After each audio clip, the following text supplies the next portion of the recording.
Hello and welcome to Fats on Film. I'm your host, Hannah Ogilvy Young, and this is the podcast where we discuss all things fat representation in film, TV, and wider media. And for this episode, I am joined by tattoo artist and internet creator, Cara Seeley. Hello, Cara! Hello, I'm so excited to be here. I am so excited to have you on because I feel like, it's the same for a lot of content creator spaces, I'm absolutely sure. But we're like, we've known of each other, we've commented on each other's stuff, but you never talk to each other. You know what I True. mean? Yeah, I'm honored to actually have a face-to-face experience with one of my TikTok mutuals. It's definitely a rare occurrence. It is. And I think as well, because I'm gonna like fangirl over our own community, but I definitely feel with like the plus size girlies, there is definitely a sense of like having each other's back. Yes. And so I've been so grateful that when I've reached out to mutuals to be like, hey, do you want to come on the pod? I get a positive response. I'm so thankful that you reacted positively to my idea of coming on, Cara.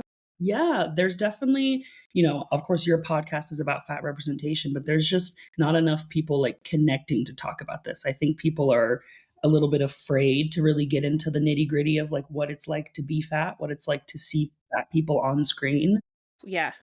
Yeah. Absolutely. That's a conversation we have literally every week here because more often than not we do talk a lot about, films from like the 90s and the noughties, which they're not great. They're not great for the fat representation or lack of.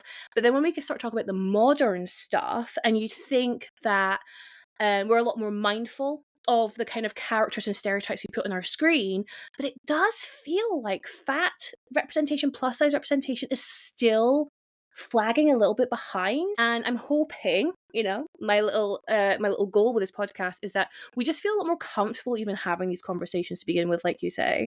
Yeah, absolutely. Something I think I've noticed with you saying like knees, I would say that the trend that I see is while we may are like talking about larger bodies these days, it seems that we went from larger bodies are gross to like medium bodies are more acceptable. And it doesn't Mm-hmm. quite feel like we're at a place where like fat bodies are actually still acceptable.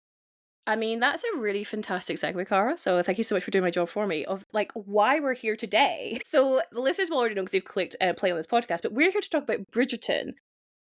I am so excited, and I know my listeners have been wanting a discussion on Bridgerton for, I think, a myriad of different reasons, but we'll get into why we're both here. So, Bridgerton is a historical romance television series created by Chris Van Dusen. Dusen? No idea how to say his last name. I'm sorry, Chris. It is for Netflix, and it was based on the book series by Julia Quinn, and it is a Shondaland first scripted show for Netflix. The first season debuted on Christmas Day 2020, which I had no idea it was Christmas Day. Me neither. No, did not remember that. And the second season premiered 25th of March 2022, and then the third season had two parts, which premiered 16th of May and 13th of June 2024, respectively. And then the series was renewed for a fourth season in April 2021, and the fourth season will be released in August 2026. They love a gap. I was like, I need a recap. You know what I mean? Before I go into any of these shows, I'm like, wait, what happened 4 years ago? Excuse me. These shows are very well received. On Rotten Tomatoes, the first, second, thirds series have got 87, 78, and 88% positive reviews. And this is a pop cultural juggernaut. I was reading that this is where we started getting the resurgence of like Regency core in fashion. A lot of corsets were coming back into fashion. I have just bought my own corset, and I haven't received it yet, but I am so excited. Like a fat corset, it's gonna look so lush. Yeah, so that was a complete tangent already tangenting. And so, Cara, I'm gonna pass to you. Could you let me and the listeners know what Bridgerton is all about? Well, I would say Bridgerton is one of the most popular shows because of its take on like old-timey British Regency and a connection to the modern world. So I think a big thing is that they have modern music playing in the background by a string quartet. It's gorgeous, but Mhm. it's about the Bridgerton family. I think there's 7 children, something ridiculous like that. Yes. Each season is about one of them finding love in the town, which is where they live, the little town. Um, and yeah, season 3 has definitely, I think, been kind of the largest uptick in people viewing the show, mostly because Penelope Featherington, the main character in season 3, has been such a huge character through the previous seasons, and Yeah. it's followed through. So yeah, Bridgerton, something that I would love to bring up as well is the fact that something kind of specific about Bridgerton in terms of like older European shows is that race isn't really a factor. The queen Mm-hmm. black woman, which will certainly never happen in our lifetime. There will not be a black queen of England. Mm-mm-mm. So that is Mm-mm. definitely kind of a refreshing take. But yeah, Bridgerton, for me at least, I actually just did a little bit of research on my TikTok last night. Since I started posting Bridgerton related content, I've gained over 90,000 followers.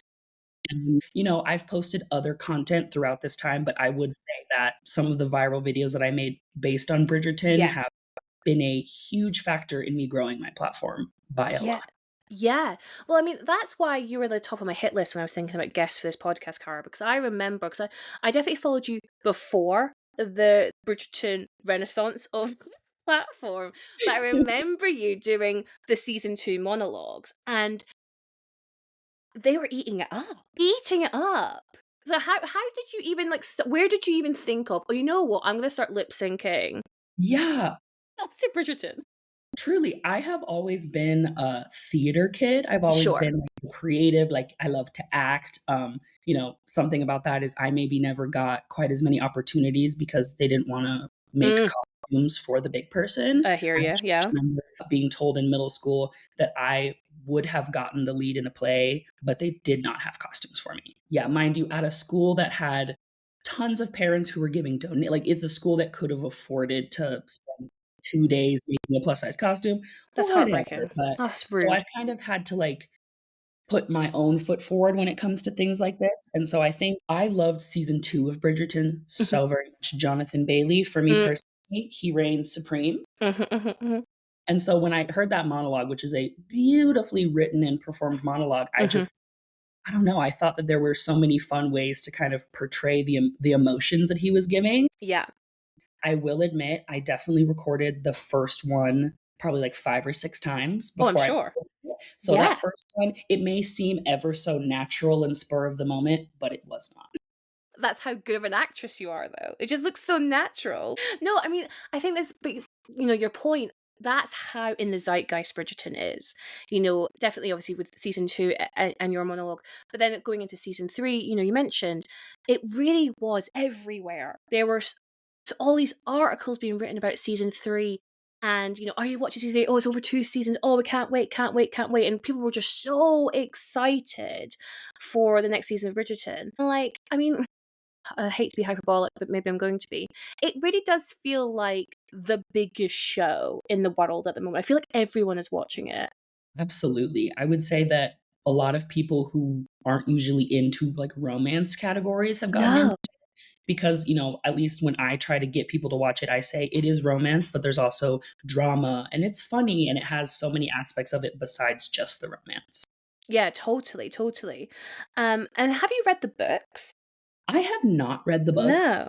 I was thinking about it until plenty of people informed me that they are quite different to the TV show, Are they? and the Okay. significant way they're different is that the men are terrible. I would love to have a conversation about the gender dynamics of this show. What's interesting is, like, while I found there to be plenty of, like, misogyny and, like, icky things in the TV show, Sure. apparently in the books, it's like Colin's vibe is a little bit more like, "Shut up and go make me a sandwich." Oh, fab. Love that. So, I'm like, I think I'll stick to slightly more romantic and sweet Mm. Colin in the TV show, so the books definitely interest me, but I think Shonda Rhimes kind of modernized the story in a lot of ways and made it Mhm. more approachable to a lot of people. For example, I should be corrected on this, I'm not even sure if, like, the queen is a black woman in the books or, like, certain things like that. Right. Maybe that Yeah. was Shonda Rhimes' idea to change, Mhm, so mhm, mhm. while I appreciate that that's the source material, I kind of feel like the Bridgerton show is more my speed, I would say. No, absolutely fair. Like, to be fair, I don't know anyone who's read the books. I hadn't heard of this series before the show. But yeah, that's a very interesting take if they maybe a bit too realistic for that time frame. I Yeah. maybe want to live more in the fantasy that the Netflix show has created. And that's the thing, right? Because you know what, like I'll be completely honest with you, Cara, I'm not the biggest fan of this show. I'm very much consuming it from a pop culture kind of I want to know what's going on type vibe, but it's not really my thing. But what I do enjoy is the escapism of it all. Like it is just so fantastical. I mean, the costume design. I mean, even being an extra in that show would be unreal, right? Yeah. It's beautifully done. Yeah, I agree that until watching Bridgerton, my list of romance movies and TV shows has been Mm, pretty short, I would say. I have, sure. Pride and Prejudice, like the classics, but I don't watch a lot of romance, and I especially don't watch a lot of period pieces because Mm, usually there is not a lot of people that look like me, and this is a very specific mm-hmm. instance where I am able to like be like, "Oh, this feels like something I could be a part of," but Sure. usually period pieces are exclusively white. Yeah, 100%.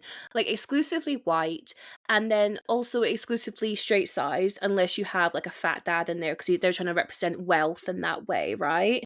Or the, like, fat maid who isn't gonna be a love interest, she's just there in the background to be fat. Sure. Yeah, best friend vibes. Yes, absolutely. Yeah.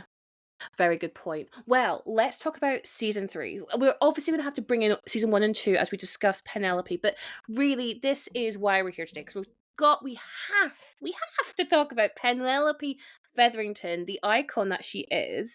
Like, how are you feeling? You know, having watched season one, season two, and knowing season three was all about Penelope's love story. Like, were you excited to see this on our screens? I was super, super excited, and even before the, like, trailers and pictures, I knew that there was gonna be a pretty big makeover for her, which was Right. Yeah. exciting and nerve-wracking, but I will say through the 1st and 2nd season, Penelope is portrayed as a very sweet person, she's a good friend, all these lovely things, but absolutely at no point is she portrayed as a, like, love interest, any sort Mm-hmm. as a sexual person, somebody that is deserving of, like, tender love and care, Uh-huh. and I think a big thing about her makeover is I do have mixed feelings about her makeover, I will Mm-hmm. say, I think Mm-hmm. it's, do you have to put on extra eyeliner and a tight dress to have a man like you? Like, literally, no. But at the same time, I do think that's also an example of like some larger people, I think the lack of confidence is more apparent and can Mm, cause people to, I don't know, like her makeover to me feels less of changing what she looks like and more just accentuating what has literally always been there. yeah. And a big example of that is in the 1st and 2nd seasons, they put her in the world's most boxy dresses. Yes, they Like do. Yes. the top of her dresses are like cutting her chest off, Yes. drops, and she looks like a little bit more boxy than how her body actually looks. Mhm. And in the 3rd season, they simply just put her in a dress that fits correctly. Mhm. So, Mhm. as much as we can say, like, they made changes and, like, upped her, sex factor or whatever, in reality, it does kind of feel like they just made her look like what she actually looks like, and in the 1st Mhm. and 2nd seasons, I felt that they were trying to, like, convince me that she was ugly. And Yes. they were trying to be like, "Look at all these other gorgeous girls, but Sure. she's not that cute, right?" Yeah, well, I mean, this is the thing with Penelope's character is, we have this very clear characterization in the first and second season that she is, the wallflower. She has her little, like, her little booklet, which no man ever asks for, like, a dance with her. Also, that is so cute. I love a little booklet. Really? And she's just always watching, forever the bridesmaid, never the bride kind of vibes. And so they have to like convince the audience that that is fair. It's completely fair and understand. We all understand why no one would ever dare ask Penelope for a dance. So you're right. So they have to, I'm going to use a word that's not a very nice word, but they have to like uglify her in terms of the conventional Western beauty standard. And like you say, that is by showing her to have like no shape because those dresses, you're absolutely right, they, you know what, actually they're not dissimilar to what like Daphne wears in that first season, Yeah. but Daphne is a very slender person. And this is the thing with fashion, right? Because we've all been conditioned to recognize that if you wear a dress that skims your frame on a slender person, that is chic, that is fashionable. But if you were to do that on someone who has more curves, that is you're wearing a potato sack. That is not very cool. And it's just so, like, it's the same visual, kind of, just on slightly wider frames. And one is height of fashion, height of sexy, height of elegance, and the other one is seen as frumpy. Isn't that mad? Absolutely. And I think a lot of what I find interesting is that Nicola Coughlan is literally gorgeous, I always mean, has been, always please. will be, right? Stun. And I think Stun. right, and I think something they also did in the first season is they even tried to, like, uglyify her face They even. did. Yeah, they 100% did something with her makeup. And the way they had her hair, like, be, like, gelled onto her face Yeah. was an odd choice. And I know it's like also trying to bring in the eccentricities of the Featherington family and the mum and this, like, I hate saying this word in my accent, but like gaudy kind of aesthetic that the Featheringtons have really like weighs into why Penelope is seen as like such a unwantable figure. But it's just maybe, is it a bit too try hard perhaps? Yeah, I do think a lot of people's criticism of her makeover is that they maybe went slightly more modern with her. She's wearing, like, press-on nails, and she She has fake is, yes. eyelashes, Yeah. and she's wearing, like, a full modern Sephora beat of makeup, and that is quite different from some of the other characters. Like, you were even saying Daphne in the first season, she is wearing, like, a whisper of eyeliner and some blush, you know what I'm saying? Like, Yeah, she really is. they're not doing her up in the same way, and I do think part of that might be so there is, like, a larger contrast with Penelope's makeover from season Yeah. 1 to season 3, but again, it is interesting that, she needed to have such a large makeover to be seen as a love interest when, like you're saying, Daphne can walk in with barely any makeup and a not form-fitting dress, and Mhm. the Duke is obsessed with her, of course, Diamond of the season. obviously. Like, obviously. That's the Yes. thing. I mean, is there a is there a Bridgerton universe where when Penelope debuts, would she be considered the diamond of the season, and why not? Like, why, what is it specifically? What is the difference? And I mean, obviously I know it's to do with like how they look, but it's also to do with size. Like, when I was reading how Penelope's described in the books, my understanding is that she's not described as plus size. She's not described as being bigger than anybody else, which I think is very interesting. If I am wrong, listeners, dear listeners, please let me know. But then when I did my quick search, that's what I understood. So therefore, it then becomes a casting decision when they were going, well, when we want to bring this visually to the screen, how do we convey to our audiences very quickly so they can understand why no one is wanting to dance with Penelope, you know? Yeah, I think they would have had a harder time portraying that if it was somebody that was also thin and had the same body type. It's body types is a very clear way to distinguish how people are gonna be treated, It unfortunately. really is, yeah. Yeah. Yeah, I think that I would say another reason that people were so excited for season 3 was a Hmm. lot of you know what word I'm trying to get out. Anticipation. Anticipation, there You it got is. it. The anticipation for season 3 had a lot to do with people, I think, being wary of Penelope being able to take on the love interest role. I think a lot of Mm-hmm. people Hmm. were excited and thinking, "I can't wait to see this," and I think others were saying, "I can't wait to see, like, how they do this," because I think some people are kind of unable to process the fact that people who are larger than a size 2 are sexy, are, like, lovable, are yeah, Yeah. all these things. And not only be lovable and fuckable and all that good stuff, but it's also like pulling Colin, right? Because Yep. Colin is seen as conventionally attractive when he comes back in season 3. He's been laying pipe all over Europe by the sounds of things, and he's like this eligible bachelor, and so all of a sudden Penelope needs to turn girl that can turn his head, a girl he was disparaging in season 2, friend zoned. to all hell. And like, I'm just, yeah, so they have to somehow, how do you make Penelope all of a sudden the hot one? That is a very intriguing turnaround, especially because, I mean, there'll have been like many a show where the person's lost weight in order to get the guy. I'm thinking of that show Insatiable really randomly. When she has to have her mouth sewn shut, wherever it is. Sewn shut's probably a bit too extreme. But you know what I mean? Like, it's like, I didn't see you, but now I do type thing. Whereas, obviously, weight loss is not a part of Penelope's journey at all. It's definitely more painted as a confidence makeover, as well as, obviously, then dressing her appropriately Yes. for her shape. Mm-hmm. Yeah, and I don't know, I think I was even having a discussion with a friend last night about, like, does Nicola Coughlan count as plus size? And I We think need to talk. we have to, and I think, it is a little bit, like, dangerous to get into, like, overanalyzing how big someone is and what 100%.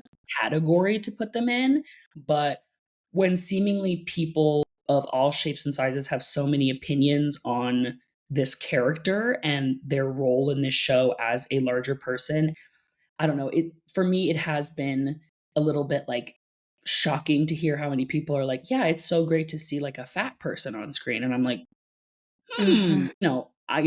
I wouldn't say Nicola Coughlan is rail thin. I Mm. wouldn't say she's categorized as, like, a straight-sized person, but, like, it feels interesting to have someone use the same words for someone like her and someone like me when it feels like we are not necessarily quite in the same category. Yeah. And, what I think is specific about someone like Nicola is she is very short. And I think the amount of space someone takes up has a lot to do with how they're treated. Not even necessarily the size clothes they wear, but literally the amount of space they take up in a room.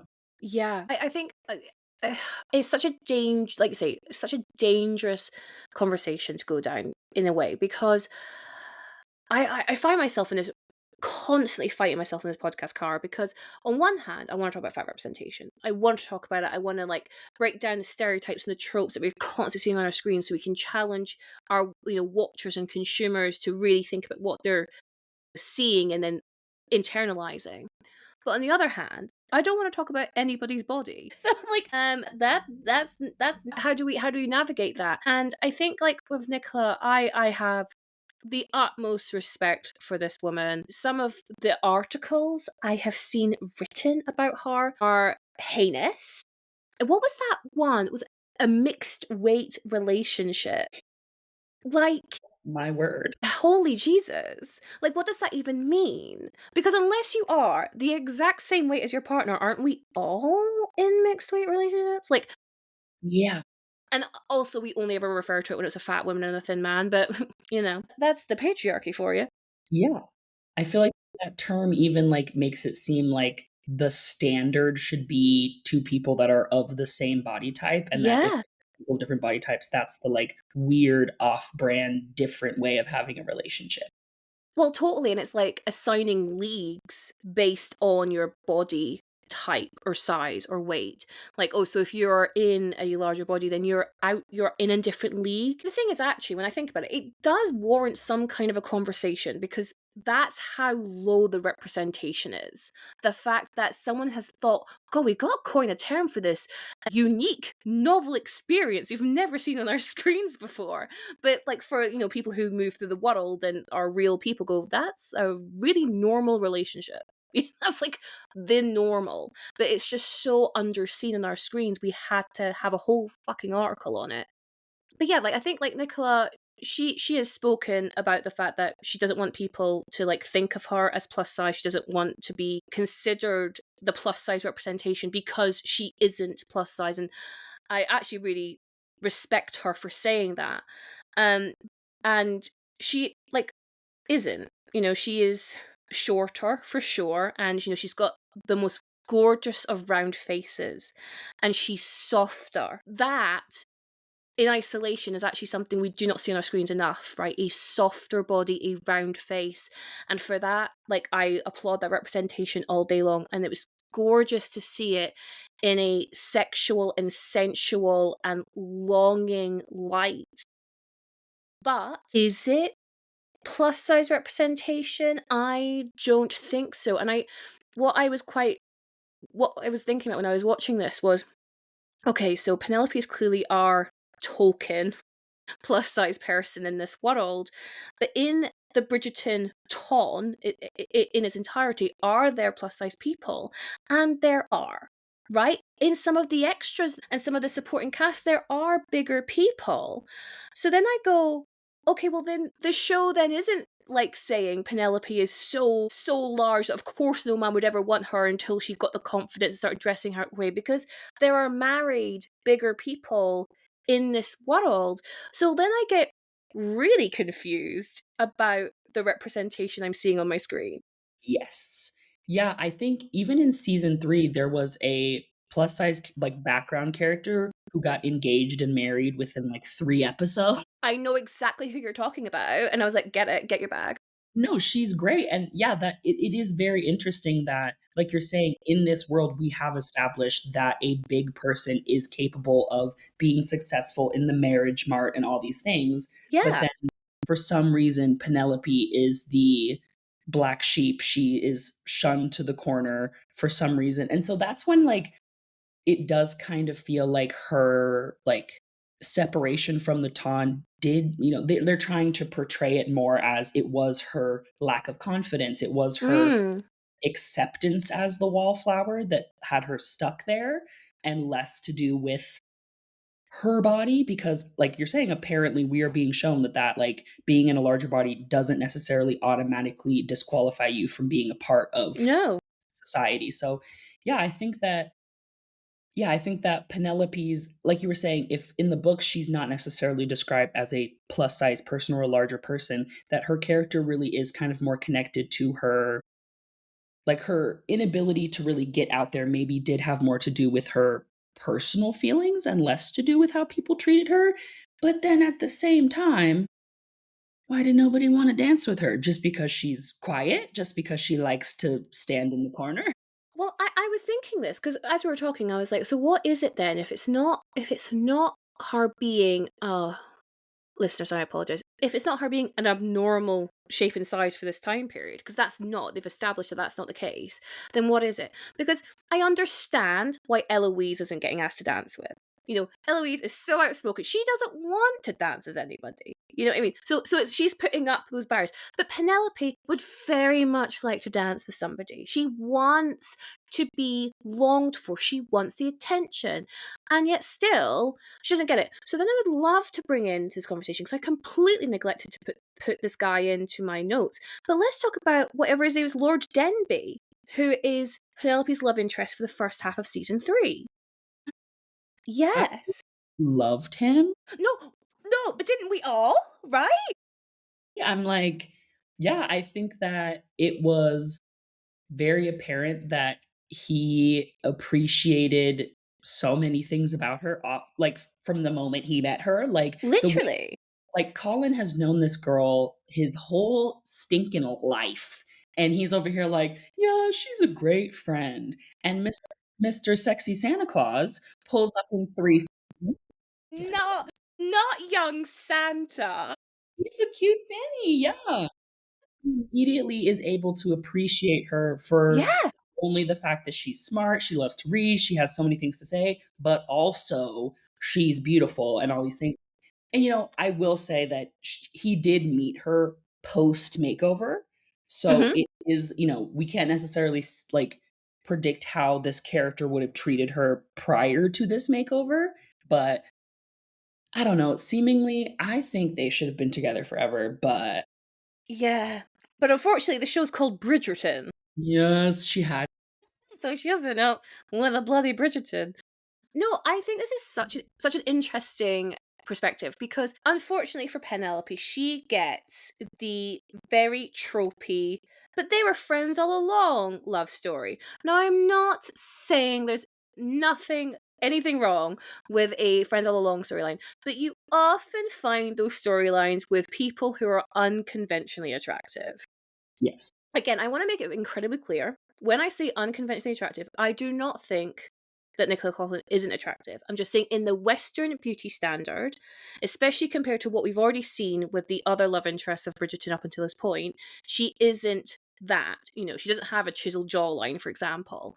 And so it's almost to say, like, Colin had to know Penelope in order to fall in love with her. Like, he couldn't just fall in love with her like straight away, like head over heels.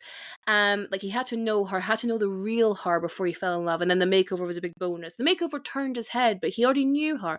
But then the story then argues with itself, because it brings in the Lord Denbigh character, who's like, oh no, I think you're cool straight from the off, right? Yeah.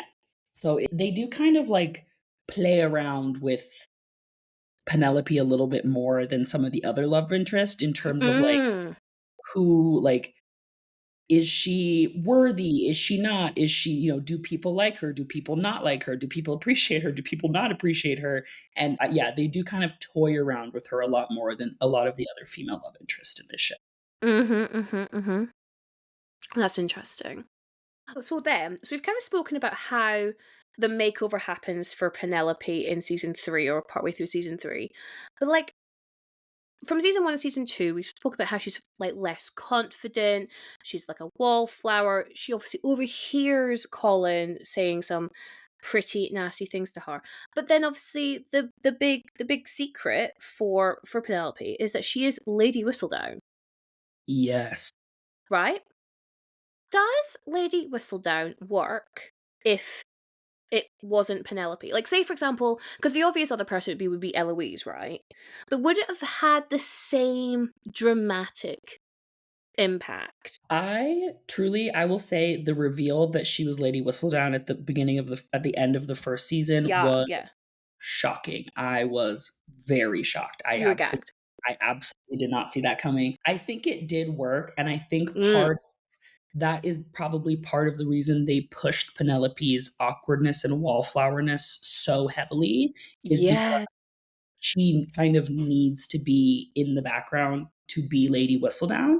I think the reason that it was so interesting to be like, who is it? Who could it possibly be? Is that Lady Whistledown knew so much like detailed, intimate information about so many different people. It was like, who could have all these connections? Who knows all these people? And when you present Penelope as someone who kind of has one friend and does her own thing literally all of the time, when you're going through your list of who could be the person that is intertwined with everyone in the town, she's like the last person you would possibly think, because every single scene with her has been her alone. But in reality, her up against a wall isn't alone. She's in a room full of people. Yeah, she's No one listening.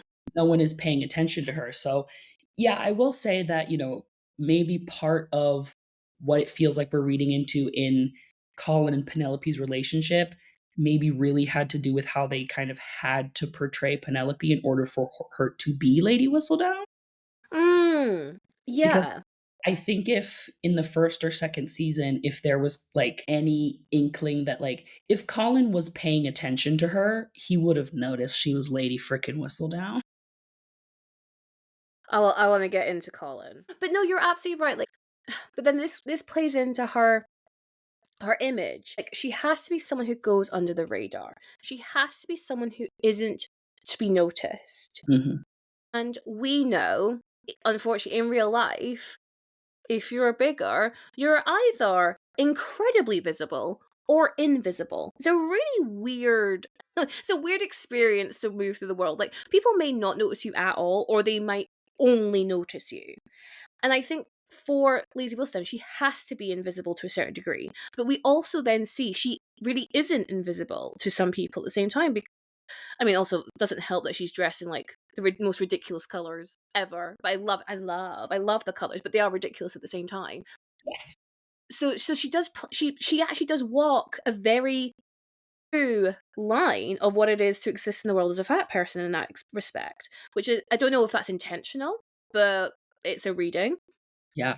And then you're right. I think then how Colin had just spent any actual decent quality time with Penelope over the last 3 seasons, he'd have clocked it like that, because it was actually incredibly obvious. She is a very, very intelligent person, She is incredibly eloquent. She loves to write. She's observant. She's astute. It's clearly her. And I love that representation of Penelope. The fact that she is kind of coming to the gender conversation I'd love to have about Bridgerton, where obviously we're meant to be in this kind of fantastical version of Regency era. Basically, a woman's role is to marry well and have children. That is the role. And in season 1 and season 2, that's very much played in for all the romance and fun. But then with season 3, they really also bring in the fact that, well, actually, Penelope is a breadwinner. She is making bank doing Lady Whistledown.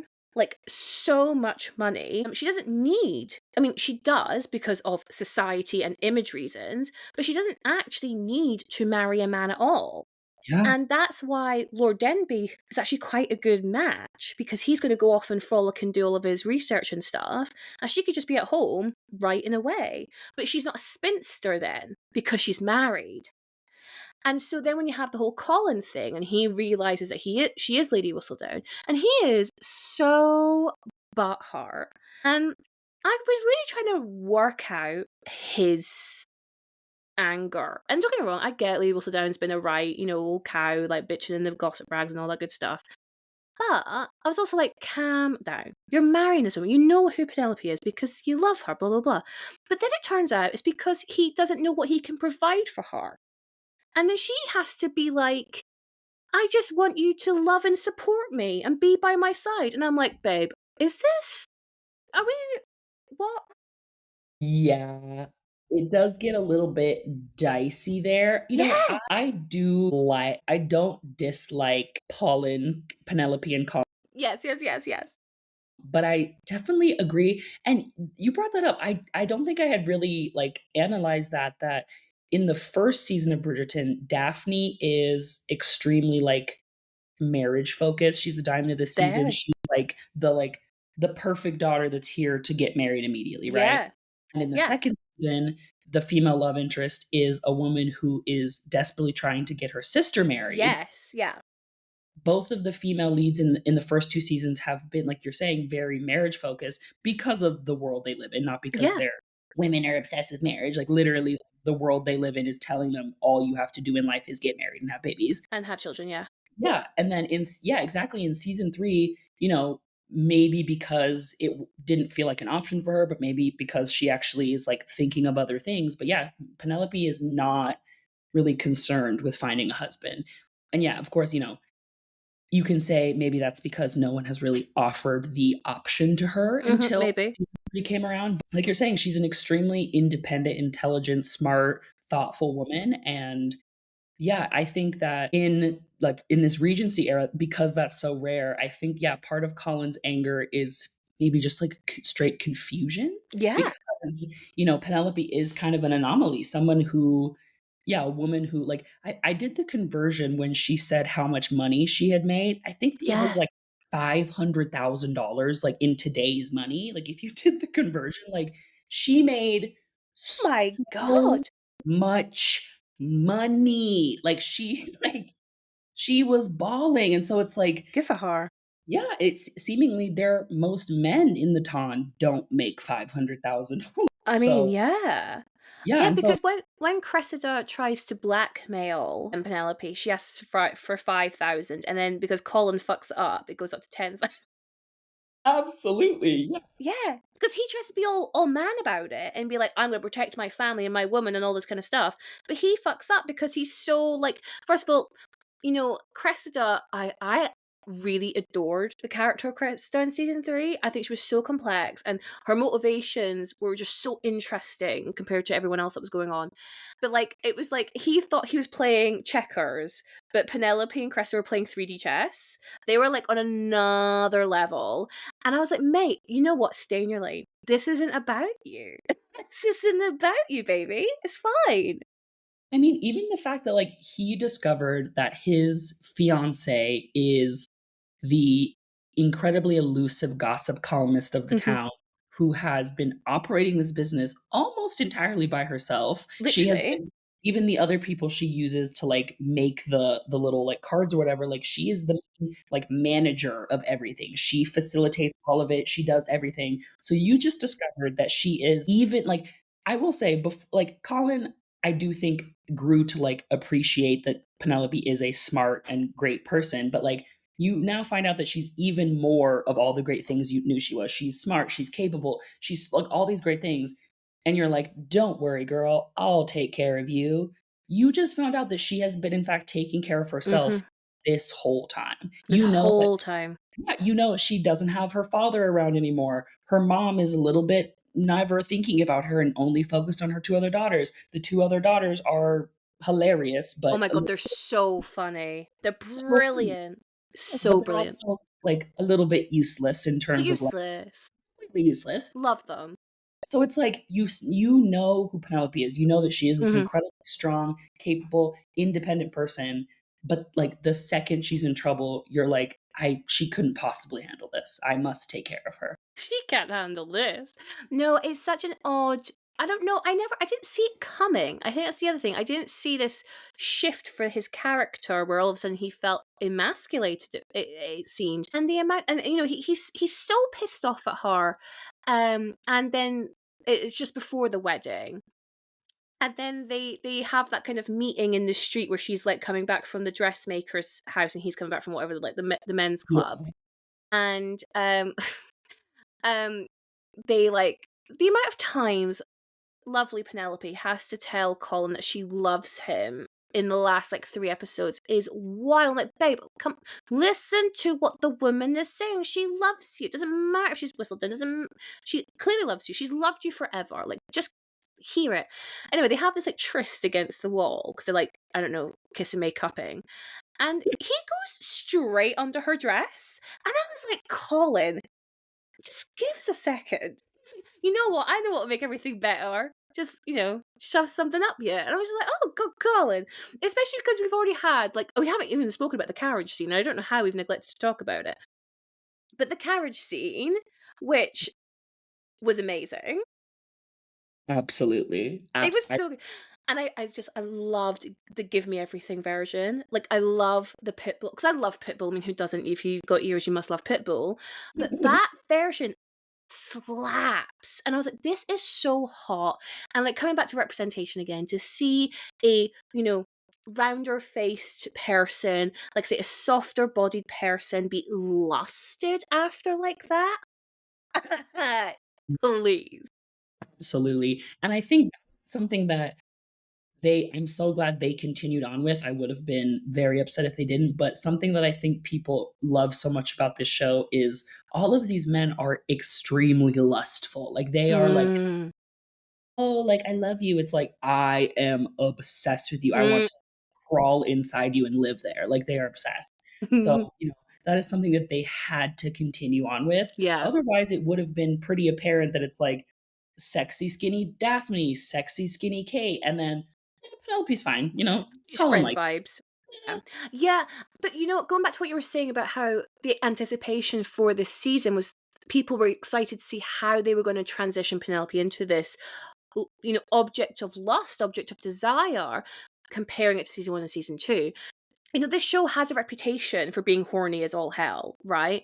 So, okay, so how are we going to see that here? Again, this is something we don't often see is okay, we've already talked about how potentially Nicola Coughlan isn't the best plus size representation, but when we have zero, literally zero plus size representation being listed after, I know there'll be other examples, but forgive me, all I keep thinking about is Bridesmaids. Like, Megan McCarthy's character in Bridesmaids is so horn dog horny, and I love that, I mean, it's great, but it's not sexy, it's funny. Her sex scene is funny. You're meant to laugh. It's got food involved, of course, because all fat people love food. But obviously. obviously. But then when we have this one, Penelope, it is genuine sex on legs. Yes.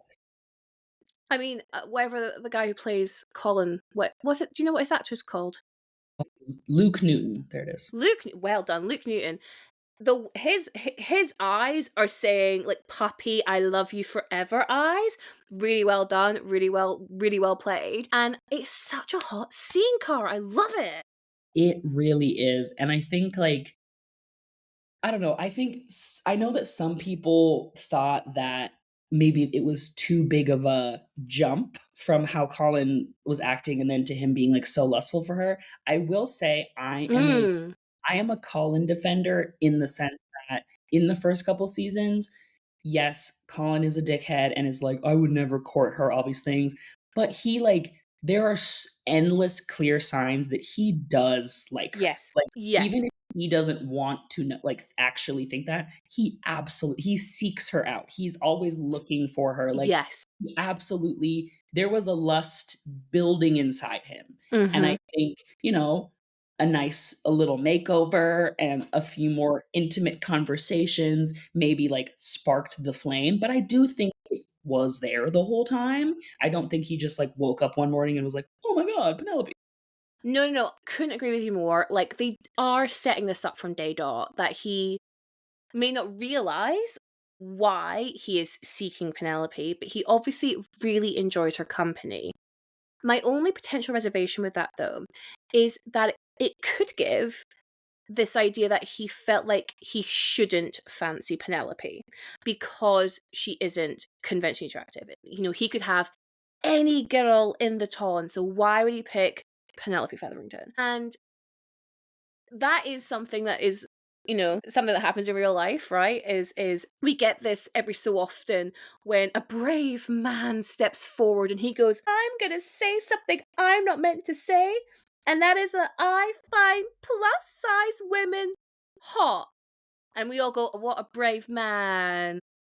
He's saying the hard thing out loud, and it just gives a little bit of that energy. But then at the same time, when he fully dives right in to Penelope's. He just goes straight in. And then that's it. He like proposes straight away. He's like, I'm in, we're in for the long haul, that's it. And even when, he finds out that she's Lady Whistledown, he's so fucking pissed off about it. He's still like, I'll marry you still. Like he's doing her a favor because he's deflowered her by that point, and that's obviously a big no-no in this time. And it's just so he is all in when he realizes that he's all in. Yeah. But I would agree that, in some ways that kind of is a realistic depiction that like some like it feels like for some like larger people that like people, even when you know damn well that plenty of people think you're hot, there are too few people are willing to say it out loud for some reason, Please. and it has to be like an ever so discreet little secret. And so, as much as, yeah, I appreciate that Colin eventually he is proudly saying, I am going to marry Penelope Featherington. I love her. Like, there is kind of a switch where, like, seemingly there's no shame. Like, he truly is like, Yes. I'm excited to marry Penelope. I love Penelope. Can you guys see me with Penelope? Because I love Penelope. But it is, I think in some ways unrealistic that unfortunately a lot of the times when bigger people have someone who is interested in them but not willing to say it out loud, it sometimes doesn't transition to all of a sudden they're willing to be open about it and they love them. Like, Yeah. that doesn't happen. No, not at all, not at all. I mean, like, I'm horrendously honest on this pod, Cara, so you just have to indulge me. But like, I have 100% been the secret. You know what I mean? That is very much part of my history. I have been someone who I have told someone I liked them and they didn't like me back, and I was like, oh, okay, even though I thought I was getting all the signs. I was like, I've completely misread this. I obviously don't know humans as well as I thought I did. And then I lost weight and then they told me they liked me. And I was like, oh, it wasn't like my personality, it was the fact you didn't like my body and all that kind of stuff. So that is, like you say, that is something that absolutely rings true to the fan experience. But at the same time, then I really like how, like, say, he's full in. The other thing as well is that he's clearly just incredibly jealous of Lord Denby because he's all of a sudden going like, oh no, wait, I liked Penelope the whole time. It just took me too long to realise it. And I have to go fuck up her prospects with him, royally fuck them up at that. To the point where even, like, say, for example, I don't know, Penelope didn't reciprocate her feelings to Colin when he, like, stops the carriage, then her marriage prospects are just gone. She's got nobody. And so he's really very, very bold that she must like him back. Yes, absolutely. Yeah, I think that is very brave of him. Even like, we as viewers, we see so many signs that Penelope obviously is, like, literally obsessed with Colin, but seemingly Yeah, Colin has been missing all of them, 'cause apparently. if he had seen them, it wouldn't have taken him this long. But didn't Eloise didn't know either You are because right. she's very upset with Penelope, like, very upset. And they're bestie well, we're besties. Yeah, I guess you're right. I think maybe, like, all the little moments where we like, Yeah. they're the king and queen of, like, little looks at each other and, like, Mhm. "Oh," like, I Yeah. get all of those moments were just for the viewer. Like, I guess it was, like, Yeah. Penelope by herself having a little, like, look-see-loo at Colin through the, Mhm. corner of her eye, and I guess you're right. Wow, I guess maybe I'm overplaying Colin's idiocy a little bit. Oh, he's just too pretty. He's just a cute He's cutie. just a cutie. But Do you then think it's interesting that, like, even though Penelope's makeover didn't have to do with weight loss or, like, Mhm, body mhm, change, mm-mm, Collins did? mhm. The actor, like, put on some muscle, got a spray tan, changed his haircut, like, Did he he? he looks quite different.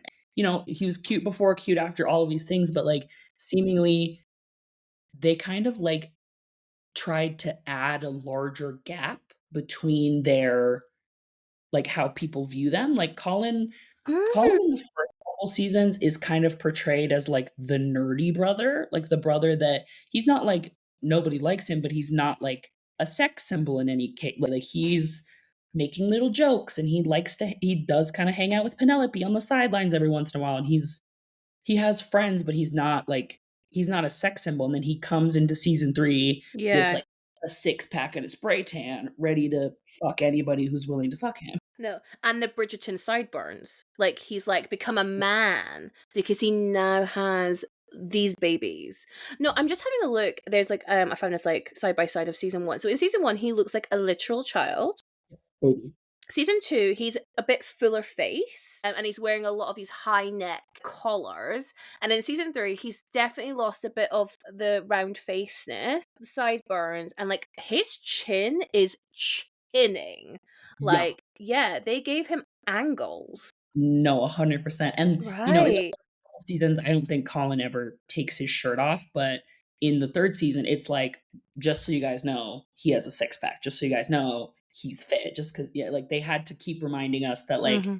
he's returned from this European vacation to, like to be, like, extra specially cute, and he's the bachelor, so I do find that that was kind of an interesting way to go about it because even in the first couple seasons, most people would have agreed with Colin that, like, Colin and Penelope were kind of a mismatch in terms of their, like, social standing, Mhm, mhm. and then in the 3rd season, they, like, increased the separation a little bit even Yeah. more. Yeah. Yeah. Well, I thought it was interesting because we were saying about like Colin didn't realize Penelope liked him, Eloise didn't realize, but Mama Bridgerton, she clocks it because she's obviously this like ultimate matchmaker who can work out who all of her children actually love. It's And she could fucking just see cool. it. And I can't remember what she says now, but she says something at one of these balls. Also, side note, I want to go to a ball. Why don't we do balls anymore? For real. It's like it's like prom for adults. It seems so fun. Yeah, it looks so much fun. So good. I love the Penelope's sister's ball at the end of season 3. And I don't know what their names are, but the one she just goes, "Release the bugs!" And it's all these butterflies and it's gorgeous. And she's like a child. She's so excited. It really made me laugh. But yeah, I want to go to the bug ball, please. I want to go to like the ball where there's like a little like carousel thing. I want to go to all the balls. Truly. Yeah, and I Oh, think I really did love Penelope's little, like, debut moment at that ball where she walks down the stairs and is like, "I know you guys see me. I know you see it." yeah. Because truly, I love all colors. Am Yes. I love bright, fun I have bright Yes. hair, but truly putting Penelope in, like, bright neon yellow dresses all the time It's a lot. is not the most flattering thing I was for gonna say some For a pale ginger gal, it wouldn't be my choice of color. But again, it's this idea like she doesn't know herself. She doesn't know how to dress herself. She's just been taught what her mom, and her mom's so overbearing, right? And then yeah, she has this debut in that gorgeous like midnight green blue. So it looks so rich. Good. So good. Yeah, and again, like the color story of Bridgerton, like she's moving more towards the bluey Bridgerton colors as the season goes on, and I like that because I think when she debuts at midnight bluey green, she is saying like I am my own person, like I am not a Featherington, I'm not a Bridgerton either. I'm Lady Whistledown, right? I'm the only one wearing this color, and again, her hair, I think they make it more of an auburn, don't they, instead of like a more like a gingery ginge. It suits her to the ground. She looks phenomenal. But yeah, you see Colin's like at her, and then Mama Bridgerton's like, oh, I see now. But she says something, and it was something like about her own husband, about how they weren't instant love, and it took them time to grow as well. Which actually, going back to what I was saying before, like, oh, only like fat characters get that storyline. Okay, we don't see it, but we're told that that's what happened for them as well. Yeah, I think she says something about, like, how she had, like, a good friendship with her husband, like, how having, Mm, like, a connection yes. like that does help grow a relationship, and Yeah. Colin's like, "Hmm, I am kind of in love with my friend Penelope, so that's a good point, mom." Thanks, mom. Thanks, matchmaker mom. No, she did really clock everyone, and I Mama Bridgerton really does know everything because for the whole of season 3, I was confused why she was so conflicted Yes. about Francesca. Yeah. Yeah. Yeah. I Yeah. was like, "You were right, Mrs. No, Bridgerton, she she's got it. right." Yeah, but then I'm like, did she know that like Francesca was gay, or did she just know it wasn't Lord Kilmartin? Did she just know, oh, it's not him, it's got to be someone else? She doesn't see the connection. But again, like Francesca's played, it's so interesting. So I really liked actually the character of Francesca this season. Because she's played so quiet, and she even says that like maybe our love's just a quiet kind of love, but she's so eager to be taken off the market straight away.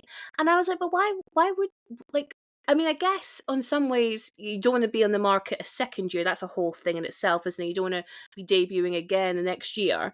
But at the same time, like, oh, like you're so eager to make it work with this guy, but he seems nice enough. And I was very confused why Mama wasn't so as supportive. And then when you meet the cousin, and it was like, I was like, oh shit, that's gonna be some drama, no? Truly. I know that was a extremely controversial thing because in the books, it's a man. It's still her, like, fiance's cousin, but it's a male cousin, Oh no. and so a lot of people are like, "What are we doing right now?" I think it's great. I love it. I mean, with because again, I don't know much about Anthony's storyline either, but obviously, like, I felt like it'd already been teased in like season one that he was bi, but then they go like full hog into it in this season. Benedict, Was it Benedict? Sorry, who was I saying? Anthony. That's season two.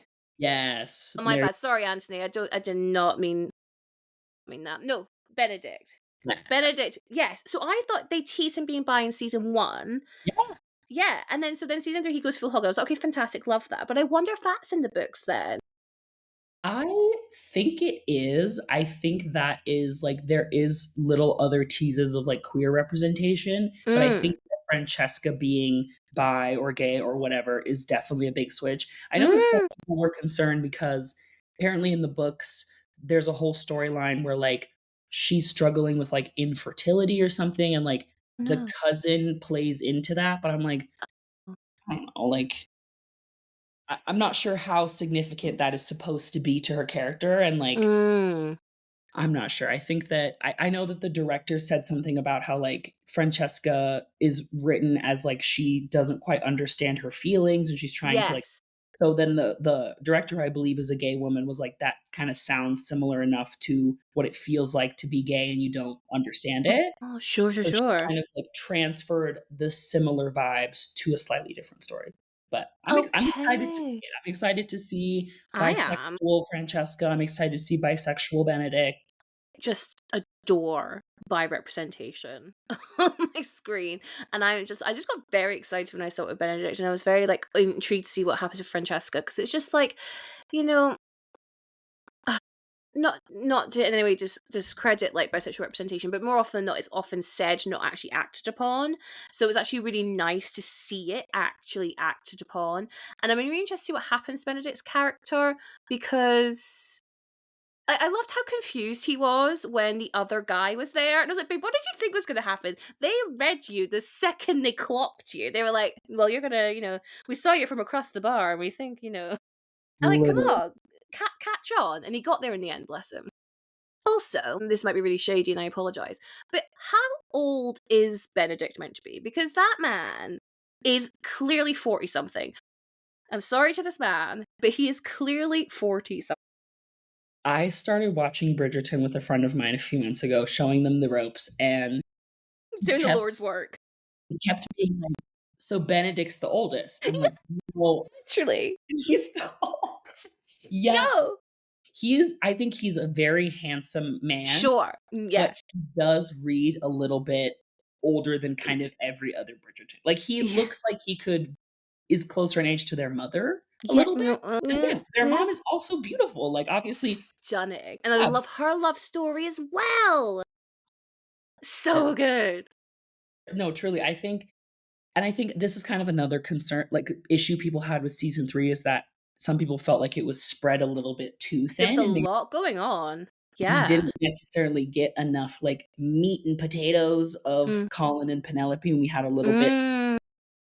And I do kind of agree, mostly because it's Benedict's season next. So I'm like, I feel as though we could have fully waited on the Mm. whole bisexual awakening. Like, I loved it. I'm very Mm. pro it, but, Mhm. like, did it need to happen smack dab in the middle? Like, I swear to God, there is an episode of season 3 where something I'm trying to, like, see what's going on with Colin and Penelope, and we cut back to Benedict having a bisexual three-way makeout at least 3 times. I know exactly the episode you meant. And so then I ponder the question, were the showrunners nervous that a Pollin-centric storyline would have been enough to keep the viewers engaged? I completely think that is I absolutely think that's it. I think Mm. that because in season 1, Daphne and the Duke are, like, they are It's their having sex show. on every surface of This every the room. ladder? The ladder in, like, the library? Like, that is in my brain forever. Like, they are like, some people are saying, like, I didn't like that Colin and Penelope were fighting. In every season, there has been, like, a big fight, and then Sure. they like, that's how television works, for starters. You need your bump in your road. Absolutely. But yeah, like, season 1, they are, like, ravenous for each other. There's Mhm. 1,000 sex scenes, and it's very Mhm. them focused. Season 2, it's literally like, I guess other stuff's happening, but Kate and Anthony keep, like, almost kissing and breathing into each other's mouths. Like, it's constant, The like, tension. yes, constant tension, constant lust, and it's very focused on them. Mhm. And you are totally right that in season 3, you could, like, defend it and say, like, maybe it's because like, they're trying to get into all the other Bridgertons. There's, like, 1,000 siblings, and It there really is. are other characters besides the main love interest, but I think you're right that they were probably nervous to have, like, maybe they assumed that, like, people didn't wanna watch 8 or 10 full episodes of a mixed weight relationship. I mean, you know what? When you boil it down like that, because there was so much hype about the sex scenes, wasn't there? Like, Oh, Nicola and Luke broke a chaise law, and they didn't hear the director yell cut. yeah. There are, Cara, 3 sex scenes in the entire series, and one of them is at the very end, and it lasts 3 seconds. You know what was, and the most distracting part of that sex scene is the fake nails. Like, I was like, my eye was drawn to them. I was like, babe, with this they did. I don't think they had those in Regency era London. I really don't. I was let down by the lack of sex, knowing what we had in season 1 and then season 2, and then in season 3 I was just like, yeah, but where just where was it? Where was the sex? Yeah. And I think that splitting the season into 2 parts Mm. was a huge mistake. I think that Why was did they? literally the worst thing they have ever done. I have no idea. I do know that Netflix has started releasing a couple shows that are episode by episode, which is a very big switch from Netflix. Like, I don't know, Sure. but I think because the first part of the season was well received, the hype, certain people were posting online, hyping people up for the second season, You and that gal. the excitement, the constant, like, "Oh, what's gonna happen next?" And like you're saying, them doing interviews saying, "You guys are gonna have your minds blown because it is Yes. the sexiest thing that has ever Yes. on television." And then when, of course, episode 5, Nicola Coughlan whips her titties out. They are Loved it. A1 spectacular. Yeah. It's this long, beautiful scene, and No, I really enjoyed the scene. it's Yeah, great, but then that's kind of literally fucking it. Like, that's that's literally it. it.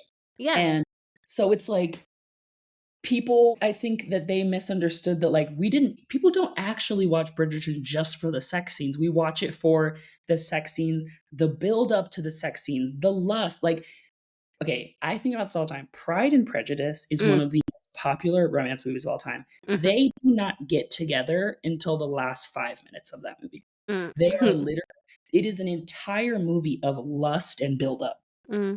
So when, you tease using the lust and build up, and then there's, like, literally only a sprinkle to offer, I think a lot of people were very, very disappointed by season 3 because Mm. of the anticipation that they were I'm not sure why they did that because they should have known people have loved this show since 2020, like, people were going to watch it regardless, and, yeah, I think that there was, May, June of this year, there was so much, like, passion and people like, "Oh, I cannot wait." And as the summer progressed, people were kinda like, "Yeah, okay." Yeah, it really did fizzle out, and it's such a shame because, like, the press, they were pressing, right? They were all over the world, holding hands and doing everything you're meant to be doing when you're in a romance with your co-lead. But yeah, I loved the ending of the first half of season 1 with the "give me everything" carriage scene. Like, that slaps. Give it to me all day, every day, please. And then I think it's the first episode of the second half, you have the sex scene, and then that is it. That is it. And so then I go, did we get more sex scenes with Benedict and what's her face? Low key, yeah, I think we did, right? And I'm at like, least that makeup scenes. loads of makeout scenes. Well, that, yeah, even I would have loved a really sexy makeout. That would have been, I'm cool with that. Loved that. But we don't even really get that from Pollin, apart from when they have like kind of like makeout moment. But again, that's very short lived. It's just, it was noticeably different to how they treated the chemistry between these two, the sexual tension between these two compared to the other two seasons. And I am disappointed by that. Yep. And then we immediately jump to they have babies now? I was shocked at baby because obviously, like, we knew the two sisters had their babies and they're so fucking cute. But I Yeah, was like, I not that Penelope didn't want kids, but I didn't realize she wanted them either. And yeah, actually, I didn't really expect it for her character, and so I was really shocked to see there'd be three babies. And yeah. like, just like, oh, we've just smash cut to for 9 months in the future. We have three babies. Oh, okay. Yep, that was definitely jarring and confusing. Because, like you're saying, like, it's not like they ever put it out there that she's, like, strongly opposed to having No. children, but they just simply never brought it up, ever. Yeah. Her sisters were, like, you know, kind of being pressured by their mom, but seemingly they were, they seemed to be fine with it. They're like, I did really love the sisters' relationship with their husbands. They kind of have their own, Cute. like, quirky relationships. So I think, their mom was like, "You should have babies," and they're like, "Okay, that sure." Well, they had to they had to get a son, didn't they, for the heir for the Featherington stuff. So there was that pressure. But then Penelope's the one that ends up with the son anyway. So I'm a little bit like, what? Like, they could have just had one of the sisters have a son and then been like, Colin and Penelope are married and they're living their like, I don't know. I don't like, and again, maybe this is like a direct take from the book. Like, maybe Yeah, yeah, Pen- maybe. Penelope is supposed to have the heir to the Featherington household or whatever. But yeah, that was a little bit like interesting. And I think it also felt a little bit like a more solid wrap up than the other 2 couples, like, that Yes. kind of felt like now they're done, and it's like, Yeah. but, like, we want more. Well, and this is what I was going to bring up was like, what is season 4? Because like the Bridgerton cast have a um formula where they do their season and then they fuck off and do anything else apart from other than Bridgerton. That did change for Jonathan Bailey. He is in what, 2 episodes of season 3. I can't remember what the actress is that plays his wife. I do not remember her Is name it either. Ash? Ashley something? Let Simone me. Ashley. Is it? It was in my Simone head somewhere. There it is. Yeah, so they're in it for like 2 episodes of season 3, which is more than Daphne and Simon are in for season 2. But then they've gone to India by the end of season 3, so we're never going to see them ever again. Which is okay. That's how they've excused those actors. They're off to bigger and better things. Yeah. So then, what does that mean for Penelope and Colin? I mean, Nicola Coughlan is like a massive star now. She has got such star power. She's got to be in demand. Is she signed on to do like what? Because obviously now Lady Whistledown is also not a thing. So is that over? Is that part of Bridgerton now over? But then she signs off the newsletter with her name. So I don't know. I think that Nicola Coughlan will stay on in the show. I Yeah. think she is kind of the backbone of the show through and through, Yes. Yeah. and without her, it would simply, like, it would feel like a Bridgerton spinoff. It wouldn't feel like Bridgerton anymore, and because Mm-hmm. we have so many connections to so many other characters, in the Bridgerton household and all these other things, so I have been thinking about this too. I think they're done with Julie Andrews doing the narration. I think Yes. when it kinda switched to Nicola Coughlan's voice, I think that was kind of showing that. Fun fact, Julie Andrews was paid over $1,000,000 per episode. Fact check me on that, please. If I just literally made that up and pulled that out of my ass, please tell me. I'm But gonna Google it right for now. like, literally, like, 30 seconds of voice acting per episode, she was paid an absurd, or maybe a season, maybe $1,000,000 a season. But she is paid an aggressively large amount of money to do, like, several minutes of voice acting work. Yeah.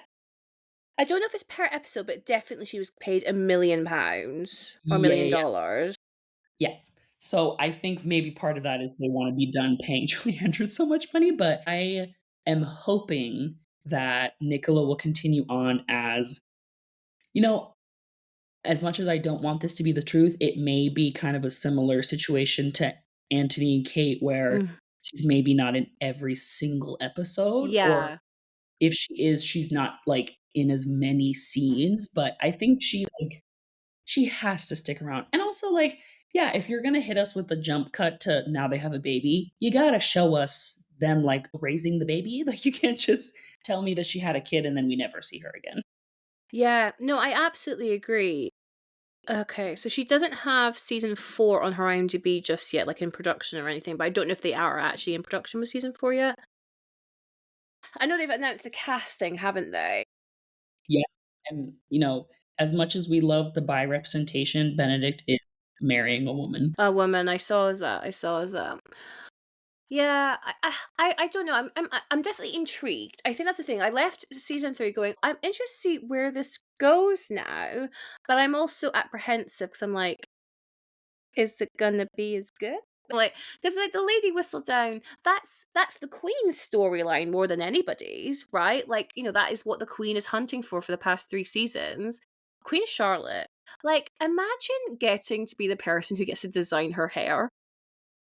I truly would, like, love to have a lunch with that person and just pick their brain, because, like, how Yeah, the hell did you even not only think of that, but yeah, then and then execute do it. it? And it must have been so heavy. Like to have the swans just in your hair. Oh, it's brilliant. It's so amazing. Literally, like, machinery and Yeah, literally. No, literally. But yeah, so I'm like, well, what happens to the queen? Because that was her whole thing, and I'm just very like. But again, maybe this is all answered in the books. Maybe this is all very clear to the people who've already read, know what's going to happen. I guess the other thing is, I said, or we both said, is a bit surprised that Penelope had a child. But Yeah. then it does, I mean, it sounds like they're trying to kind of get all the kind of different representations out there. So, we're going to have gay representation with Francesca and the Kilmartin cousin. We've had some bi representation through Benedict, but it looks like he ends up in a heterosexual relationship. I wonder if one of the Bridgertons, and I can imagine Eloise being this person, will be like the child free, like. I mean, I am having trouble even picturing Eloise wanting to get married. She had that Yeah. lovely little relationship with the like the at the writer's shop, like that Hmm. kid in season 2. That was very cute, but like I don't know, I don't know if having a crush and a little like tryst is the same thing as like wanting to get married. Yeah, well, she seems so like against the whole idea of marriage. And I love that scene when she's like entertaining all the other girls at the ball with her like harebrained ideas of just like what women are, and they love it. Like she's like a stand-up comic. It's so funny. I love it. But I'm just like, well, where does her character go? And I'm assuming she has a season coming up. But then if she's not next, that means that she'll have been on the like circuit for like 5 years, Yeah, which is and like that spinsterhood. yeah, that like takes down a lot of men aren't going to want to be like, "Oh, yes, I'm going to go after the person that no one has wanted for the last 5 years." And that's Yeah. obviously a terrible way to frame story like It's awful. Awful. but like that's how it works in this place, Yeah. unfortunately. Yeah. You're very right. That is a I know that there was some debate on if it was going to be Eloise or Benedict next. Okay. And some people were hoping it was going to be Eloise. I think it would have made a little bit more sense to continue a little bit more with her and then like circle back around to Benedict. But I don't know. I do also know that there's some speculation that it will kind of be a dual season because They've got to. These actors are getting older. It's taking them 2 years to do seasons. These characters are going to age out. literally. And I do think that Benedict and Eloise they are like main characters, but they don't necessarily have as much like character growth as some of the other main characters. And so I think having Hmm. them split the season would make sense a little bit. Like I'm not I don't think that I necessarily have enough passion about either of them to be like, Mm. yes, an entire season that's 100% about them. So I'm like, I mean, if you're gonna give a million scenes to everybody else when it's Yeah. Penelope's turn, Yeah. you better take away some time from frickin' Benedict. Yeah. No, you literally took the words right out of my mouth. I was like, if they're going to do that for Pollin, they're going to have to do it for the others as well. Yeah. It's interesting, that shift, because arguably, Penelope was the most multifaceted and complex character they had on the show. And they spliced her with Francesca's story, Mama Bridgerton's story, and Benedict's story, and then Penelope on the side. Whereas the other 2 seasons, it was about the main relationship. Obviously, I know there's like all the complex and politics that go around it, but it really was about the couple. So I don't know whether they are just like, oh no, we are taking our sweet ass time. We're going to just have to cram in as much as we can per season and almost kind of get rid of the book structure, Hmm. because for whatever reason, it's taken them so long to do 8 episodes. I don't know, because I'm currently watching Buffy right now, Cara. I have never seen it before in my life. Are you a Buffy person? I have never seen Buffy the Vampire Slayer. Oh my god, this is such a tangent, but it is fucking phenomenal. Like, because people told me for years, you gotta watch it. And I was like, sure, sure, sure. And then I don't know why, it was on Disney Plus. And I was like, you know what? Crack it on, let's put it on. And it is so fucking good. The twists are unreal. I don't see anything coming. I don't know whether I'm just stupid or what, but like it's so well thought out and planned, and so much fun. Fantastic queer representation as well. We love to see it. So my point was going to be, like, they were bringing out a season, 24 episodes every year, 45-minute apart. Oh my gosh. I know. And I'm like, how did we do that almost 30 years ago, which is disgusting, by the way. And now we can't get 8 episodes in 2 years. I know the production value is very high on Bridgerton, but like it's not like they are going to a million different places, Yeah, like, they're not traveling the world. as far as I know, it seemingly would be a fairly easy show to shoot in terms of, like, it seems like they kind of are on a few larger outdoor spaces when they're, like, Yeah. walking about and whatnot, but, There's like, a park, isn't there? yeah, I'm like, as far as I can tell, I'm assuming their houses are sets, like, I don't, you know what I mean? Like, I don't think it's the most complicated show to produce in the history of television, so, yeah, I think far too many, like, streaming services and production companies are just trying to put out, like, as many TV shows and movies as humanly possible instead of focusing their attention on literally anything. Yeah. Okay, my own small tangent real quick. There is a show on Netflix called Chaos with a K. It Yes, is with Jeff Goldblum. yes, Yeah. so good. I loved it. Mhm. It got canceled. They cancelled. I saw so many people talking. I've just not got to it yet, but I've heard so many people talking about it. I still recommend watching the first season even though there'll never be anything else, but I'm just like, it's a high production show with a great cast, a mix of, like, well-known actors as well as, like, people that are just good actors and here for being good actors, but Mhm. it is such a good show, like you're saying, a lot of people have been talking about it, but I don't know, apparently it seems like people are listening less and less to their audiences, Mhm. honestly, and kind of just making guesses as to Mm. what people want, and so even just small things like splitting the Bridgerton's 3rd season into 2 parts, like, I don't think a single viewer asked for that, said anything of the sort. Yeah, like I said, I don't know where or why that idea came about. Yeah, or, like, yeah, even just the fact that, like, who told them that we all wanted TV shows to be only 8 episodes? Who told you Yeah. that? Who told you that? It's so funny. This is so random. But do you know the actor David Tennant? Yes, love David Tennant. He is my number one man. Love him so much. So he had a podcast called David Tennant Has a Podcast, and he would interview like celebrities and people he obviously knew. And he had an interview with Tina Fey, and she said this is it always sticks in my mind because I was just like, this is the most weirdest conversation. So she said when she was working at 30 Rock, our Prime Minister at the time, David Cameron, was visiting New York and for whatever reason was at Rockefeller Center.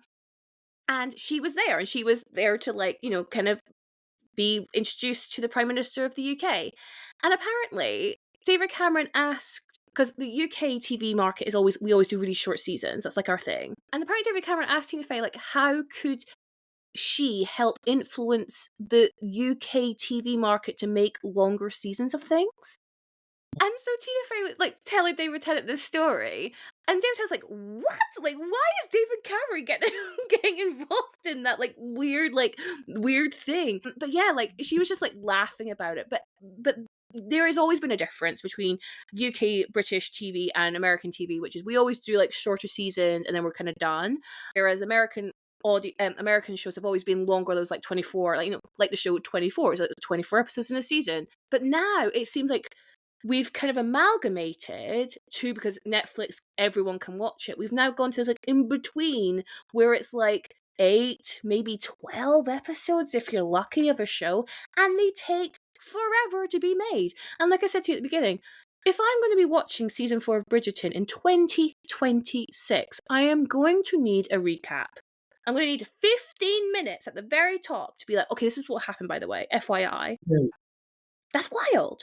It's very confusing, and what I've noticed too is the only shows that seem to be doing longer seasons these days are shows that are more connected to, like, cable television. Like, Yeah. shows that are still, like, trying to focus on, like, having it air every Thursday night at 9, those shows are still long, but Mhm. the streaming shows are, like, 4 minutes. Like, I personally haven't really watched Stranger Things. I watched the 4th season because everyone was talking The about it. world was on it, yeah. I've literally never seen the first 3 seasons. Mhm. That That was that not show confusing for you?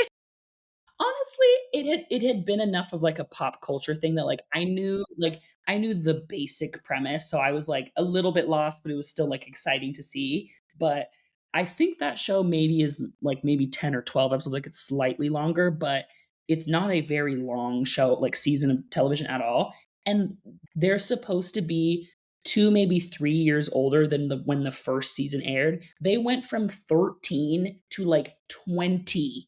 They are adults, and they're obviously, it's been the history of television and movies, adults have been playing teenagers forever. That's Sure. not a new concept, but it is a little bit jarring when it's the same actors that have been supposedly portraying the same children this whole time, but the season 4 of Stranger Things came out 2 years ago.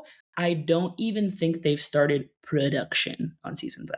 Well, I know it got delayed because of all the strikes, Yes. which fair, Yeah, strikes are very, very important. We support the strikes. absolutely. But like this is the problem any show has when it's well, I mean, it's not even just casting children, it's casting anybody. Is that if these things are meant to happen like in the timeline are meant to happen in quick succession, then it's going to be very noticeable when people have aged, 5 years in between seasons.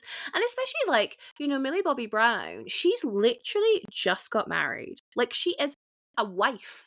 And she's going to be playing this, like, what, 14-year-old? She literally married John Bon Jovi's son. She is Millie Bobby Brown Bon Jovi. That's a Literally, long name. she has, like, a skincare line and a clothing brand and She all these things. does. You got to diversify. Yeah. Diversify those investments. But yeah, I it's just, it's a lot. Yeah, I think even, like, the fact that people keep waiting too long and actors become too famous, like Euphoria. Yes, that's such a problem. People keep saying that Euphoria is gonna come back for another season. I don't even want that. I think No, it should be they over. they've transcended, They have transcended. And again, I think there's so many problems with not problems, it's probably a wrong word, but like it's different. If you compare, I know Euphoria always gets compared to Skins from the UK, so I'll compare the two. But when Skins came out, we were talking like late noughties. Social media was not what it was. People came to Skins, when it first aired, but then that was it. And then maybe Nicholas Hoult will pop up in this, and maybe Chris Dempsey will pop up in that. But it was never like anything. There was no kind of ball rolling with it. And then obviously they are now grown and then they are now massive stars. But then if you compare that to Euphoria, they are existing in the age of social media. You post one episode and it goes viral and everyone wants to know about it. You are the new hot thing. Okay, you're the new hot thing. Well, then you're going to be cast in this and that. You could be in that perfume ad. You got to bring out a makeup line because everyone has a makeup line. You got to collaborate with H&M because who doesn't collaborate with H&M? And before you know it, you are bigger than they ever thought you would be within one season of television. And then they're going to take forever to get to the next season, but you've just become bigger than that show ever thought you would. And there are obviously like pros and cons from a television production point of view. You obviously want people to be like, oh, I love Sydney Sweeney, I'm going to watch Euphoria, or I love Jacob Elordi, I want to watch Euphoria. But when they're now in Oscar nominated films, well, maybe they don't want to be back on TV anymore. And I just think we're in such a weird time for fame and celebrity anyway. TV needs to catch the fuck up. Yep, absolutely. And honestly, I think that if Nicola Coughlan didn't return for season 4, I Yeah. think it would be a pretty big disservice to, like, her own career, honestly, because even though she's kind of, like, reached a new level of stardom, like, she's She finally has, being yeah. appreciated, I think it is, like, people kind of turn their back when people turn their back on the thing that made them famous. Well, it's interesting how like Regé-Jean Page hasn't done that much after season 1, because again, Yes. that was such a thing, wasn't it? Like he refused to come back for season 2. He wanted to do the new big thing, and he was obviously in talks for like being James Bond for a long time. That's now silenced because Aaron Taylor Johnson's now in the lead, and it's just like, so what happened to him? Yeah, Like, he no, is he's great, and I want all the success for him, but where is he? he was in I saw this in theaters, like, a year ago, the Dungeons& and Dragons movie. I was gonna bring that up. He's in the Dungeons and Dragons movie. I loved that movie. It's so much fun. I have never played Dungeons& and Dragons a No, day in my no, have I? No, yeah. life, and I was expecting, like, to be like, "Oh, whatever." I thought that was extremely fun action movie. I Super loved fun. it. And there's a fat dragon in that. And I was like, fat representation. Honestly, hilarious. But, yeah, that's, like, literally the only thing I've seen him in, and I Yeah. people kind of it's kind of like people's attitude towards him is a little bit like, "But we loved the Duke, and you just we kind of just said, we're like, well, fuck the Duke. Like, I literally Fuck don't, the Duke, yeah. I don't want literally. to do that ever again. Yeah, and Yeah. so I think if Nicola is a very sweet, lovely person, obviously Hmm. she wouldn't be like a jerk about it, but I think if she were to say like, I'm kind of done with this and I'm on to better things, people would be like, "Hello, like this is the like she's been like Dairy Girls, I love Dairy Girls. I know she has Love Dairy another Girls. show that's airing right now, but like Bridgerton is the thing that has made her the amount of famous that she currently is. So, Yeah. And yeah. as we said at the very beginning of this is the biggest show in the world. So it's like, do you bite the hand that feeds you? I can appreciate, from a creative and artistic point of view, you might want to explore something else. I totally get it. Like, you don't want to be typecast. But to be fair to Nicola, I don't think she will ever be typecast. She's already put so much variety into her career. She'll be okay. But like, yeah, I think it's such a difficult one as well because it's also 2026. It's not coming out until 2026. So maybe you're right. I can definitely see her maybe not being in every episode, but maybe being in maybe half the show. I mean, I'll be happy with that. But I Yeah. do think I will have to start a revolution of some kind if she's not in the show at all. We can do that. We can easily do that. We can just change the entire purpose of this podcast and make it about campaigning actors to do the roles we want them to do instead of them having free will and autonomy. Because I decided she needs to be in it, so she's going to be in it because it's She's my gonna be. party. Yes. Before we wrap up, I want to ask. We kind of already touched on it, but like, are there any other fat characters in Bridgerton? So we mentioned that kind of extra or that supporting character we mentioned who gets engaged and married within like 3 episodes. We love how we see her. The only other fat person I could think of was the Queen's like servant guy. Yeah, Yeah. absolutely. And I actually never ended up finishing the Queen Charlotte spinoff. Oh, I haven't seen it. No. It's really good. I like Okay. honestly don't know why I haven't gotten around to it. I maybe have a harder time getting into things when I know how it's going to end up because like it's Queen Charlotte's backstory. We know that Hmm. she like becomes the queen and she's fine and whatever. Yeah, even in Queen Charlotte, he is played by a smaller actor. And then Oh, as he gets interesting. older, like at the older actor is a larger person. And so that's even something interesting that like being fat is sometimes portrayed in a very specific way where it's either because you are lazy or you eat too much or you're older. Age. And like, that is a little bit like, okay, we were first introduced to this character as an actor who's like in a larger body, and then they're thinking, okay, now we're gonna cast the younger version. They're like, well, he probably didn't always used to be that big. Like he used Mm-hmm. to be skinny. So that's even an interesting thing where like even the representation, like, you know, for us, we're probably gonna always talk about more like fat representation for like women and femme people, but like it is still a thing that like, as much as larger men are accepted more than larger women, it's still always going to be like you're not what people want you to be if you're in a larger body, regardless of your gender. 100%, 100%. I think that's really interesting. Like, I think not that it's an accepted form of fatness, but I think when we talk about fatness and we go, yeah, but as you get older, metabolism slow down, people go, oh yeah, I guess. So it's almost like I hazard to say it's accepted, but it's like an excuse that people are more willing to listen to. Like, oh yeah, of course you gain a bit more weight when you get Absolutely. older because your metabolism slows down and matey boy's been around all this rich food because he's like second hand to the queen, and so that kind of makes sense. But again, that is a very purposeful casting decision, Yeah. and you're like, so what's the story here? Like, what are you trying to say? Like, would he have got that job if he was always fat? Is he only in that role still because he's been in it since the beginning? But maybe if he would never have got it if he was a larger kid to begin with. Like, what are we saying here? So that is a very interesting decision being made. But of course, women are always going to be held to a higher standard when it comes to like how you're supposed to look. Yeah. Okay. I, a few months ago, started watching the show King of Queens. I Yes. had never seen it, and I watched it Mm. because a meme of Kevin James, with his little stance, hilarious. Yes, yes, yes. But I only got like 4 or 5 episodes in before I was like, I cannot do this. Mm. Episode where so notoriously Kevin James is a big person. Like he's fluctuated in weight, but he's a larger person. And his wife in the show is gorgeous and Leah also Remini. very skinny, like a, standardly skinny woman.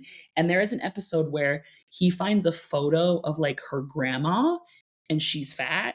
And he's like, wait, what if she gets fat? Like, what if my wife gets fat like her fat grandma? And the entire episode is Kevin James, a minimum 200 plus pounds, Kevin fucking James is like, are you sure you want to eat that, honey? Like, do your dresses still fit? Like, just wanting to make sure that you're not gaining weight because that would be the worst thing that ever happened. I didn't even finish the episode, so like I don't know if there's like a redemption story at the end and blah blah blah and he apologizes or whatever. But like the entire episode is literally a fat man Oh my freaking god. about the possibility of his wife also being fat. I am aghast. Yeah, it's insane. The audacity. The fact that they thought that was funny. Mhm. Like, do we not know what funny is? Like, do we need to have a lesson about what is comedy? Like, my God, that's gross. I mean, it's because it really reminded me of like the Chandler Monica episode where Monica finds out Mhm. Chandler dumped an ex-girlfriend because she gained weight. But in that story, Monica is ex-fat, so they are both currently thin in this scene. But in this scenario you've just explained, he is fat. And he is being fat phobic towards the potential The of idea. his woman, his wife, someone he is meant to be, in sickness and in health about, gaining some weight. Yep. And it's not even like, you know, Stop. the overall thing is like, I don't want her to become like this big fat whale like her grandma, but it's even just the idea. He's like, the idea of her gaining a pound. He's like, no, that's like a slippery slope. Like, we can't let that happen. No, because we will no longer be in a mixed weight relationship. Yes. When you had said that, that made me think of it that like weight relationships are very common, So but it's common. usually a bigger man with his Yes. skinny little wife. And like, Yes. me personally, I am 300 plus pounds. I have a tiny little boyfriend, and I it's do. ridiculous. Yes. So yeah, when I saw like that, it was a Spectator article, I think, about the mixed weight relationship, and I was just like, oh my god, as if, because I was like, the people must be looking at me and Gray and being like, they're in a mixed weight relationship. No, what will the church elders say? The horror! How could this be? How could he ever? Literally. So, yeah, it's interesting that, like, people have no problem accepting the No fact problem. big man can love a little woman and that a skinny woman can find a large man sexy, great, marry him, have kids with him. But even the thought of a slender, fit, whatever man finding a fat woman attractive is like, what do you mean? That What do literally you mean? doesn't make sense. That literally doesn't make sense. Yeah. I literally, as you were saying that, I was thinking of the Nick quote from New Girl. What do you mean? What do you What do mean? you mean? What do you What do you mean? mean? We can have one wife. One wife, one thin wife. No, That's it. one skinny wife and that's it. That's it. Oh my god, the audacity. That's bananas. So I guess what we're saying at the end of this is like, do not watch King of Queens unless you want to get proper angry. It's one of those shows where like I'm over being like it's how it was back in the day. No, this is No, it was rude in every time. You know what I mean? It was rude. We all know it. We're not dumb. Okay, Cara, is there anything else you want to say about Bridgerton? I think I'm feeling good. Okay, I do have to say this because it's my favorite thing. Yes, Nicola yes, yes. Coughlan did post one of my TikToks on her Instagram, and I think about it every day of my life. Let me try to find it. I got no you immediately have to show because we will put it in the show notes so everyone else can go see it. I wish it was one of my lip syncing videos because those are the ones that I hold nearest and dearest to my heart. But Mm-hmm. it was a video of me saying like, "Oh, what am I listening to?" Just the instrumental version of "Give Me Everything" by Pitbull. To be fair, I did listen to it an unholy amount when I um, first watched that scene. I was like, this is such a banger. I love it. yeah, okay. Haha. My god, that's so cool. And it's in like a whole little compilation. Yeah, she had posted one of my videos on her story, and I was freaking out, but that's, like, permanently on her grid for That's life. it. Your face is on her grid. That's awesome. And That's so the cool. Shondaland Instagram also reposted it. Oh my god. Like Bridgerton royalty right here. Right? I'm like, I had Could very you fun. get you need to get a cameo in the show. You need to get an extra role. Oh my god. I've had so many people say that to me. The Yeah. one thing I will say, I think if I, like, was proactive about it, I think I could totally get, like, an invite to the season 4 premiere. Like, Yeah. I'm sure especially, like, I have a good amount of followers, I'm sure Yeah. they'd let me do, like, a little, like, side moment or whatever. Yeah. But the one thing I think about all the time, unfortunately, I don't think I'm ever going to have much success as an actor because of how tattooed I am. Oh, the tattoos. But they've got the makeup. They can cover them up.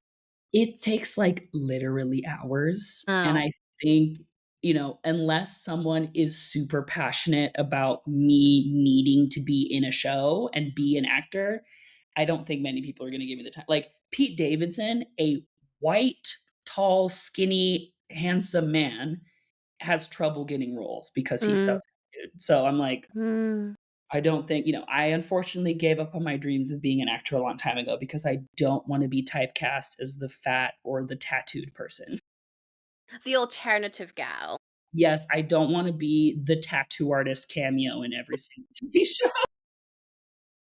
Oh my god, it's so funny 'cause I never even thought of that being a blocker. I mean, obviously it must be, but this is like obviously I've never even thought about getting into acting, so it's never crossed my mind. I was just, I had that whole thing when I was younger where like you can't get a job if you get tattoos; they're going to be visible forever. And then obviously went into the real world and went, oh, that's not the case at all. It's fine, and I'll just get whatever the fuck I want. It's so funny because like older people still like freak out about it, like people like my parents' age.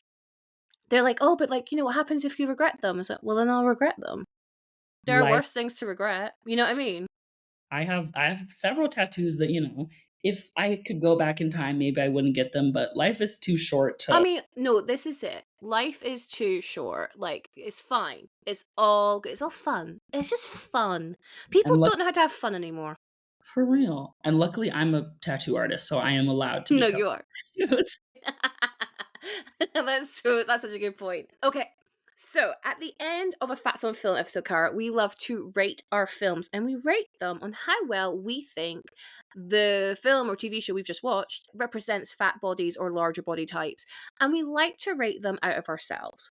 So, out of 5 potential Caras, what would you give Bridgerton for fat or plus size representation? I would give it that is such a good question. Mm I would give Bridgerton 3 Caras of approval. hmm. That's Mm what hmm. it really is. It's kind of one of those things where, like, maybe it's not the most perfect or most accurate representation or whatever, but it is like a very important kind of intro to the idea of people who aren't the standard being able to be a love interest. So I would say that while there is I maybe wanted a little bit more out of it. It is like you were saying, even if without over categorizing anybody's bodies or anything, like it is extremely lovely to see somebody with like a softer body, somebody who is not the cookie cutter standard of what people want from women, being in a position where she's lusted after, loved, and sexy as shit. So I'm gonna give it 3. I'm gonna give it 3. No, that's good. I totally echo your thoughts. I'm going to go with a 2. I'm going to go with 2 Hannahs, just because there's room to improve. There is room to improve. I love seeing round faces on our screen. I absolutely adore it. As someone who has a very round face, someone's got big full cheeks, as someone who's got a double chin. I love to see round faces, especially like you say, lusted after, rest, wanted, gorgeous, stunning. Give me more. But I would love to just see some more fat bodies. Yes, there is maybe a handful, if that, in the extras and supporting cast. But oh my god, wouldn't it be awesome if like one of the Bridgertons actually fell in love with like a truly like fat, like I'm talking like size 24 gal in like a hot ass dress, and Mhm. they have their own sexy. Oh my god, I would eat that shit up.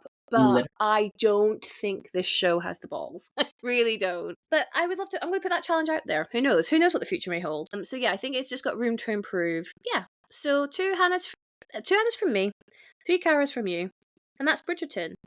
Cara, thank you so much for coming on and talking all things Bridgerton. It has been just a hootenanny of a time.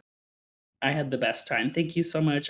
My favorite thing in the world is to talk for long periods of time about things that I'm interested in. So this was literally You know what? You're absolutely right. I love chatting shit, and I love talking about fab representation. As much as there's this like weird nuance that goes on in it, like I think the net is a positive.